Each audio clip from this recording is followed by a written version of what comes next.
Olá,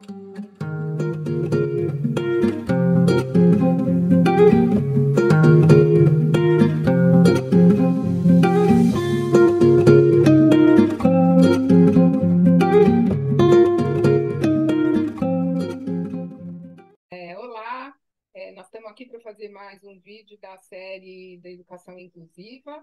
Hoje nós vamos comentar o vídeo da Esther, que é uma pessoa com paralisia cerebral, e estão aqui comigo a professora Mitsuko Antunes e o professor Felipe Zuculin, né, que depois vão se apresentar também para vocês. A Esther, ela é filha de uns amigos, né, que tem hoje 40 anos, ela mora na Espanha, no sul da Espanha, e os pais são professores e ela frequentou o ensino regular graças aos pais que fizeram um grande esforço, né, e deram um grande suporte para que ela conseguisse frequentar o ensino regular e terminar e ingressar num curso superior, que ela terminou. Hoje em dia ela mora numa residência para pessoas com deficiência em Albacete, e onde eles recebem todo o suporte para terem uma vida independente, o mais independente possível. Nessa residência, ela tem um namorado que tem deficiência também, que é também um rapaz com paralisia cerebral. E ela trabalha com comunicação visual, né? Então é uma pessoa ativa, com todas as dificuldades que tem, com todas as barreiras que enfrenta, né? E que enfrentou para chegar até aí, né? Então, eu queria pedir, então, passar a primeira palavra para a professora Mitsuko. Mimi, se apresenta e faz os seus comentários. Eu gostaria também de fazer minha autodescrição rapidinho. Eu sou uma pessoa que me autodefino como não branca, sou mestiça de japonês e de minha mãe brasileira, de descendência europeia, tenho os cabelos brancos com algumas mechas pretas não pintadas e sou professora do programa de pós-graduação em Psicologia da Educação da PUC. Então, eu gostaria de agradecer muito a Regina, ao Luiz, ao IEDUC por essa oportunidade e, principalmente, Esther, gostaria um dia de poder te conhecer pessoalmente, mas o teu vídeo é um vídeo muito impactante e que traz muitas memórias para nós. E eu queria te contar o seguinte, que quando eu era muito pequena, antes de entrar para a escola, existia na porta da farmácia do meu pai uma banca de jornal.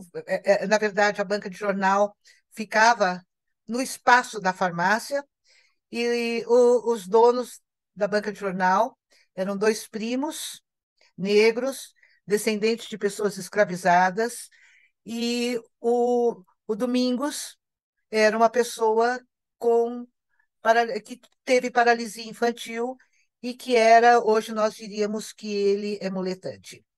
E essa é a minha memória mais antiga, uma memória tátil, inclusive, porque eu me lembro, eu me lembro, eu tenho a memória das pernas do Domingos sob mim, na verdade, porque eu ficava sentada no colo dele e ele ficava lendo gibis para mim da banca de jornal. Hoje sei que foi o Domingos e a Maria, prima dele, que de fato foram meus professores, foram eles que me alfabetizaram. Quando eu entrei na escola, eu já estava alfabetizada. E o Domingos, então, o meu primeiro professor foi um professor muletante, que teve paralisia infantil, descendente de pessoas escravizadas. Então, eu demorei muito tempo para compreender que foi ele que me alfabetizou, e eu tenho na minha memória, assim, com imensa gratidão e muito afeto essa possibilidade de experiência. E quero te dizer o seguinte, Esther, ao longo da minha vida encontrei com muitas pessoas que foram excluídas, muitas que conseguiram ser integradas, mas pouquíssimas que foram incluídas. Eu acho que essa é uma questão importante para a gente pensar. Quando eu penso no Domingos, ele foi uma pessoa excluída da escola e que, no entanto, foi alfabetizado e que me alfabetizou. Mas me lembro também de outras pessoas que seria muito interessante que depois vocês a convidassem, Sueli Harumi Satou. A Sueli também tinha paralisia, tem paralisia cerebral, nasceu com paralisia cerebral, tem problemas motores, problemas de fala, e a Sueli foi uma menina que a avó queria que ela fosse internada para que ela não fosse vista pelos vizinhos e pelos parentes. Mas a mãe da Sueli se recusou a isso e falou: minha filha vai estudar, minha filha vai fazer tudo o que a outra também faz. E a Sueli foi uma menina que não teve espaço aberto na escola, em outros setores da vida, mas a mãe foi uma grande lutadora. A Sueli se formou em jornalismo, em filosofia, fez o mestrado e o doutorado em psicologia social e é uma grande militante, inclusive uma luta para mostrar que a integração é um caminho sofrido, é um caminho difícil, e lutando pela integração. Ela é autora de vários livros. E é interessante, né, Esther, porque você mora na Espanha, você é uma espanhola, e foi justamente em Salamanca que vai ter aquele grande encontro, e um encontro que vai lançar para o mundo a ideia e a possibilidade da inclusão. Porque na integração é a pessoa que tem que se adaptar ao mundo como ele já está dado. Na inclusão, o mundo tem que se modificar para que todos, todas, tenham acesso àquilo que a vida pode dar. Tem acesso à educação, tem acesso ao lazer, ao prazer e a uma vida afetiva. E esta é uma luta que nós fazemos e que não é fácil. Mais especificamente, nós trabalhamos na inclusão educacional, mas nós sabemos que não é só no campo da educação, mas é a inclusão no mundo do trabalho, é a inclusão no mundo do lazer, do mundo da cultura, e essa é uma tarefa histórica que a nossa geração está tendo a oportunidade de lutar por ela, para que a gente possa ter um mundo igualitário. E mundo igualitário significa reconhecer as diferenças das pessoas, nós somos todos diferentes. Reconhecer as diferenças, mas não admitir a desigualdade. E reconhecer as diferenças, não admitindo a desigualdade, significa construir um mundo para que todos possam aprender, se desenvolver. Eu digo que é aquilo que é mais importante, para que todas as pessoas possam ser felizes. E isso significa muito, que não basta a escola abrir as portas para uma pessoa com deficiência, seja ela motora, sensorial, intelectual, ou com determinados tipos de transtornos. Não basta a criança estar dentro do espaço escolar. Ela precisa fazer parte daquele espaço e esse espaço tem que ser adaptado para todas as necessidades que ela tiver, para que ela possa se desenvolver como todas as outras crianças. E isso nos coloca duas questões importantes que talvez a gente possa mais tarde discutir, que uma é a acessibilidade. A acessibilidade não significa apenas a existência de uma rampa, mas é ter o acesso a tudo aquilo que um ser humano merece, precisa e pode ter. Então, acessibilidade significa tudo que tivesse que ser mudado, terá que ser mudado para que todos possam. A segunda questão é a questão do quanto o capacitismo inferioriza as pessoas. Vai das próprias palavras. Em espanhol se fala em discapacidade, ou seja, a pessoa que não tem capacidade. Ora, a gente tem na história, de 300 anos atrás, Jacó Rodrigues Pereira, depois Jean-Marc Gaspar Guittard, Eduardo Segan, Maria Montessori, aqui no Brasil, nosso Ulisses pernambucano, nossa Helena Antipoff, russa, mas brasileira de coração e por opção, foram pessoas que lutaram para que para que todos fossem reconhecidos, para que todos tivessem a oportunidade de aprender. E nós não podemos nos referir às pessoas com deficiência como aquelas que não podem isso ou não podem aquilo. Elas podem tudo. E se precisar, mudar alguma coisa, que se mude para que elas possam. E a gente também tem que lutar contra essas palavras que são pejorativas, são palavras que diminuem alguns, colocando os seres humanos numa hierarquia que não existe, porque somos todos iguais.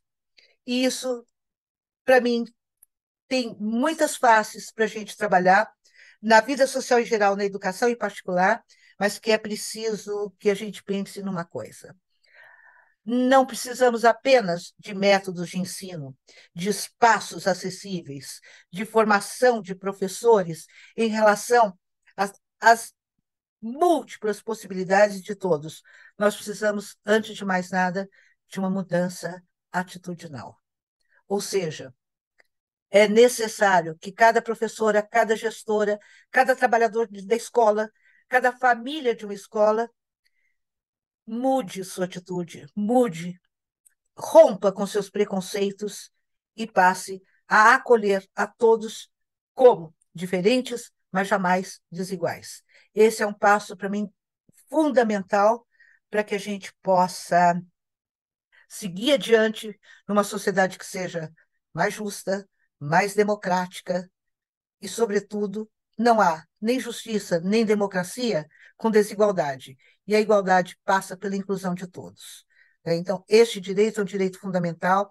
E quando falamos de nós, educadoras e educadores, estamos falando de uma mudança, em primeiro lugar, de atitude. E depois de muita luta. Esther, quero te conhecer.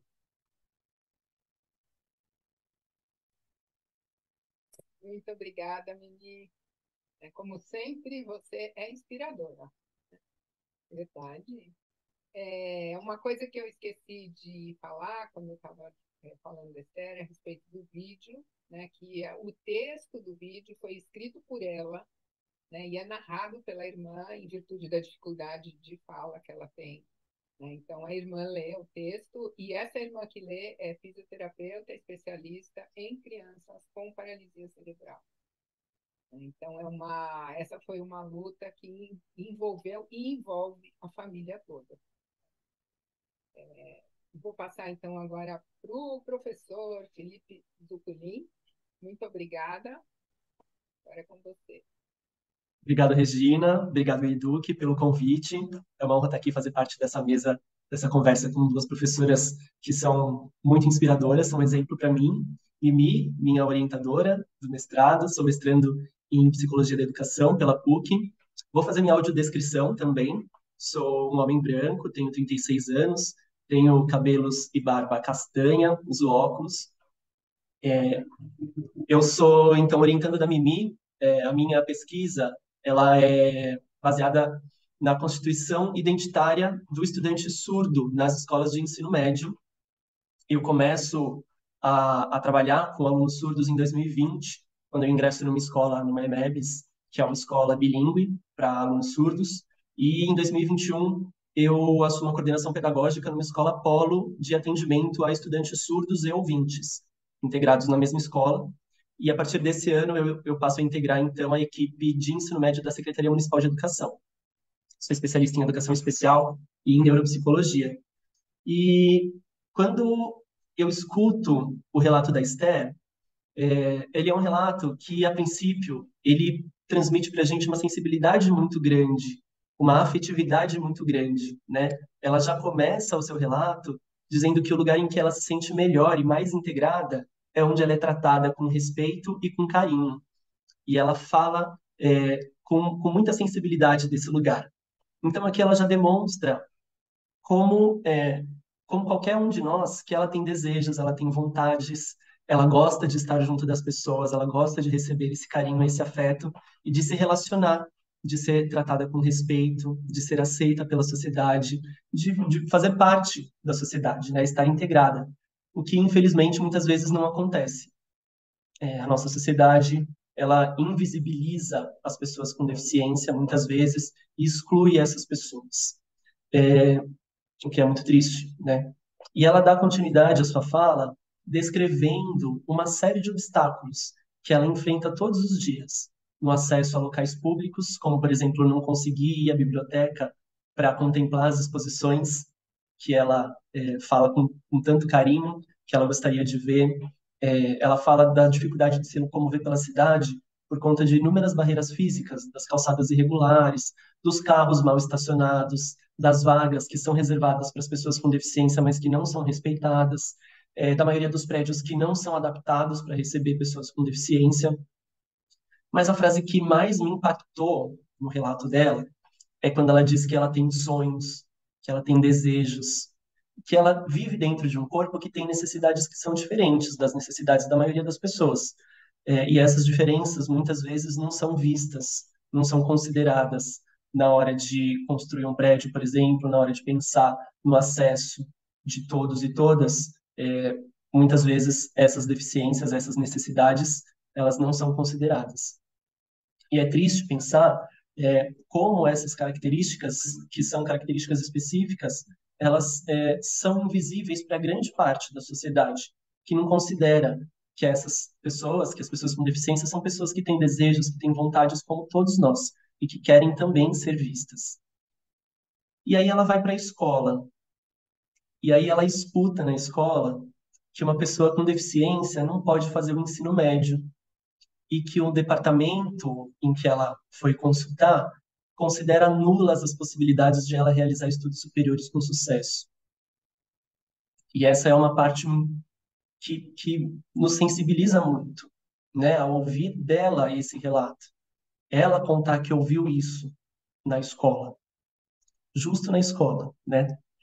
E aí eu penso, né, como que a gente pode acabar desse jeito com os sonhos de uma pessoa? Quem somos nós, né? Nós temos o direito de dizer para uma pessoa com deficiência que não existe uma escola para ela. A escola, hoje, ela é considerada para todos, não é? Então, se ela é para todos, ela não pode atender apenas a um público específico. A escola, enquanto uma instituição universal, ela tem que estar aberta e atender a todos os públicos, e não só a um nicho específico, né? Mas, apesar disso, a gente ainda vê que alguns professores mantêm um posicionamento excludente e pensam que a escola de antes é que era boa. Mas, olha, eu acho que a escola de hoje, ela é melhor do que a escola do passado. Ela é melhor porque ela já é mais inclusiva do que a escola do passado foi. Ela respeita e acolhe melhor as diferenças, apesar de ainda não ser perfeita. Ainda há muito que melhorar nas escolas para que a gente possa dizer que as escolas são de fato inclusivas. E aí entra, então, as responsabilidades das instituições de ensino, das redes de ensino, né, de oferecerem um suporte para o atendimento adequado às pessoas com deficiência. A Esther, ela ouviu que a escola não era para ela, mas ela não perdeu a vontade de estudar. Ela não perdeu os seus sonhos, os seus desejos. Ela provou para todos que a escola e a faculdade eram sim para ela. Ela se formou no ensino médio, ela se formou na faculdade e hoje atua profissionalmente. Mas quantos sonhos não são destruídos diariamente por falas como essa nas escolas? Quantos estudantes com deficiência não escutam dos seus professores, das suas famílias também, algumas vezes, por que não, de diretores, coordenadores, enfim, escutam que a escola não é para elas, escutam que elas não podem ter sonhos. Então, fica aí a reflexão para que a gente inspire os nossos alunos a buscarem os seus sonhos, porque a escola ela tem que inspirar os sonhos e possibilitar que eles se tornem realidade, e não o contrário. É isso. Obrigada, Felipe. Que fala bonita essa. Então, você fala do sonho, tudo, e é exatamente isso, né? A gente vai, ou a escola é um celeiro de sonhos e alimenta, né, e esse potencial que a gente tem, ou é capaz de minar, né, e de terminar com os sonhos das pessoas. E os sonhos são as perspectivas de futuro que cada um vê para si. E realmente, pensando numa educação inclusiva, é papel da escola, né, abrir perspectivas de futuro para todos, né, para todos, para possibilitar sonhos para todos. Eu tenho falado muito, né, que a gente tem que falar de inclusão porque a gente primeiro exclui, porque na verdade estamos todos aí, né? Estamos todos aqui no mundo, na vida, e aí a gente exclui tudo aquilo que é diferente, né? Então aí a gente precisa fazer um movimento inverso, né, de incluir. quando, na verdade, num mundo ideal, né, a gente não deveria nem excluir, não precisaria trabalhar, né, pela inclusão, mas, infelizmente, né, como diz, né, o Caetano Narciso, acha feio tudo que não é espelho, tudo que não é igual a gente exclui, né, e aí precisamos fazer esse trabalho de incluir, que é um trabalho muito importante na escola. Então, é isso. Eu não sei se vocês querem falar mais alguma coisa, mas eu queria agradecer muito. Acho que esse vídeo vai servir bastante para vários professores, para provocar reflexões, né? A inclusão não é uma tarefa fácil, a inclusão não pode ser uma tarefa solitária, né? Dentro da escola, ela tem que ser abraçada por toda a equipe e contar com o suporte das redes, né, para fazer, porque não é simples mesmo, é complexo, a gente tem que lutar não só contra as barreiras, mas principalmente contra as barreiras atitudinais, né, Mimi? A gente tem que convencer as pessoas de que isso é uma luta importante, então é para isso que a gente está trabalhando. Muito obrigada, gente. Muito obrigada, Mimi, muito obrigada, Fê, obrigada, Luiz. Eu que agradeço. Eu agradeço também o convite, foi muito bom poder compartilhar um pouquinho aqui com vocês desses saberes tão importantes. Obrigada, gente. Obrigado. Até Obrigada. mais.